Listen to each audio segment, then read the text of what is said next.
Yo, YouTube, what's up with your boy, Sports and Fitness Rants? I'm back, guys. Click that like button.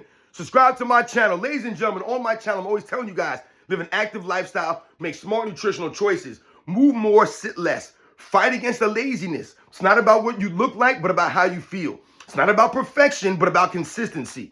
I'm always telling you guys this stuff, right? You don't need a gym to work out. And I've told you guys, or I've shown you guys many different exercises that I like to do. And I've talked to you guys about being able to do simple, everyday movements. A lot of human beings, people out there, they can't do simple movements. They can't bend over to tie their shoes. They can't squat down, right? These are kinds of things that you should be able to do. They can't run. Like something as simple as running.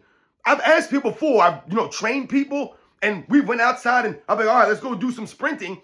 And people forget how to run. They don't know how to run, ladies and gentlemen. And this has even happened to myself. Something as simple as running, your body forgets how to move.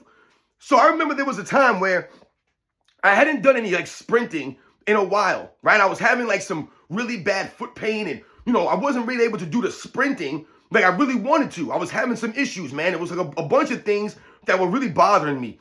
So I didn't do a lot of sprinting, right? I was doing workouts, I was exercising, I was staying active, I was still making smart nutritional choices.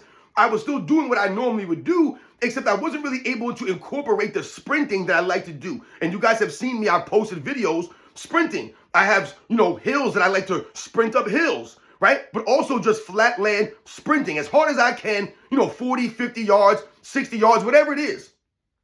Sprinting to me is fun and it's very difficult to do. And the reason why a lot of people stop doing a lot of these things is because it is difficult. So sprinting, running as fast as you can, as hard as you can for a certain distance or time is difficult. So people don't necessarily run. I mean, when was the last time you sprinted? If you don't play sports or, they say you're not living an active lifestyle, you may not have sprinted. I'm talking about a full out sprint, ladies and gentlemen, a full 100% max effort sprint. A lot of people haven't done that in a long time. And I remember, like I said, I hadn't done sprinting in a while. And then I started to feel good one day and I was like, I'm going to go out here and I'm going to try to do some sprints, man. So I wanted to start off slow. I wasn't going to do a whole bunch of sprinting, but I wanted to do at least 3 sprints, right? And I told you it was going to be maybe a 40-yard sprint. So I get ready to sprint, man, and I get in my stands, man. I'm down there, man, and boom, I take off. And it was weird. I felt weird running. And I felt like if somebody was looking out their window watching me run out here on the street, they were laughing at me. They're like, what is up with this guy? This guy don't know how to run. This guy is not an athlete. He's not athletic at all. I felt like I was running weird. I felt like I didn't move right. Like something was wrong. It was almost like I was taking the wrong foot with the wrong hand. You guys know how you alternate when you run, right? Right? Arms and legs alternate. The faster you pump your arms, the faster your legs are going to go. But I just felt like I wasn't moving right. I felt like I was clumsy and almost, like I said, like I forgot how to run. And as the week went on, and I would do sprinting and, more often trying to get back into my routine, I started to get back to that movement pattern that I felt comfortable, like I was moving good, like I was running good. But it took some time. And like I said, this is for someone who's only hadn't sprinted for, maybe some months, not years, like a lot of you guys out there haven't done a max effort sprint in years. I told you a story about that one lady I was training some years back. She was too afraid to even jump up onto a small platform, which leads me into my next point. Jumping. We talked about running, a sprint. How about jumping? When was the last time some of you guys actually jumped?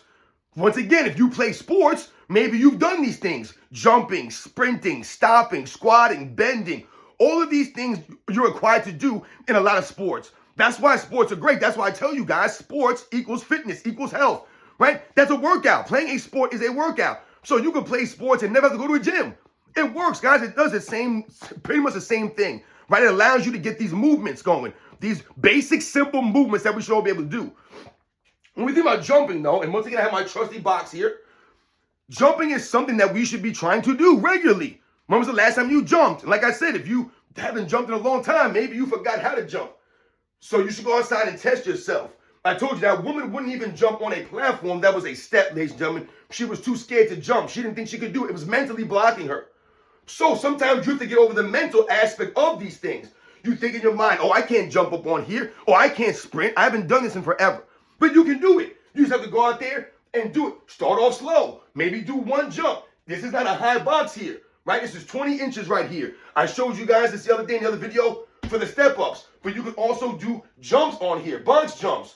Just a jump. Nothing insane, nothing crazy, right? So you're going to push your hips back when we jump, right? We push our hips back, and then we want to explode up onto the box. So we're going to come back, and then we're going to come up, and then we want to stand up on the box. I know you guys can't see the top half of me there, but that's what you want to do, right? So we want to push the hips back, right? Use the arms, and then bring the arms forward and come up, right? That's what we want to do. Jump up and then stand. That's how we want to think about these things. Remember, there's not a high box here. You can start off at a low level and work yourself up to something that's challenging. You want to challenge yourself. The key is the challenge, ladies and gentlemen. Health and fitness is only working if you're challenging yourself. You're pushing yourself, right? No one's going to get better in the comfort zone. So don't keep doing things that you're great at, things that you like to do. Do the things that you don't like to do. Do the things that you're not great at. Do the things you haven't done in a long time. And for a lot of people, jumping is something they haven't done for a while. Sprinting, running as hard as they can is something they haven't done for a while. So remember, ladies and gentlemen, you must push yourself. Think about basic human movements. Can you squat down and tie your shoes? Can you bend over to tie your shoes? Can you do just simple everyday tasks without it being a chore, without you breathing heavy, without you feeling, bad, right? All these kinds of things. Sprinting, jumping, bending, squatting, all this stuff we should be able to do, ladies and gentlemen. Basic human movements. So go find something. Like I said, I told you guys, don't need a box. Just find something you can jump up onto. Or do some jumps. Just jumps up, stand jumps, and then jump and reach, man. Do something, ladies and gentlemen. You got to get moving, man. You guys know the deal.